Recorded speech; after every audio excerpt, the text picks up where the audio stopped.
Aholi va qishloq xo'jaligini ro'yxatga olishga qizg'in tayyorgarlik ko'rilmoqda. Davlatimiz rahbari tomonidan 2025-yilning 19-sentyabr kuni imzolangan 173-sonli farmoni bilan 2025-2026 yillarda mamlakatimizda aholi va qishloq xo'jaligi sohasida keng ko'lamli ro'yxatga olish tadbirlari o'tkaziladi. Ushbu farmon ijrosi yuzasidan O'zbekiston mahallalari uyushmasi, Sirdaryo viloyati boshqarmasi va viloyat statistika boshqarmasi hamkorligida viloyatning barcha hududlarida bo'lib o'tadigan aholi va qishloq xo'jaligini ro'yxatga olish jarayoniga jiddiy tayyorgarlik ko'rilmoqda.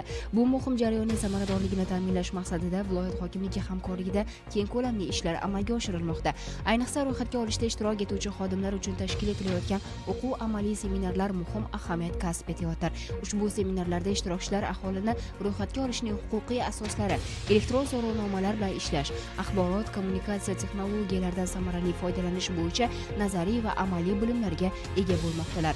Ushbu seminarlardan biri Mirzobod tumani, Bog'iston mahallasi hududida O'zbekiston mahallalari uyushmasi, Sirdaryo viloyati boshqarmasi va viloyat statistika boshqarmasi hamda ularning tuman shahar bo'limlari rahbarlari ishtirokida tashkil etildi. Seminar jarayonida mutaxassislar tomonidan ishtirokchilarga real sharoitda uchrashi mumkin bo'lgan muammolar va ularning yechimlari haqida ham batafsil tushunchalar berildi. Bu kabi tadbirlar viloyatning boshqa hududlarida ham tashkil etilishi ko'zda tutilgan.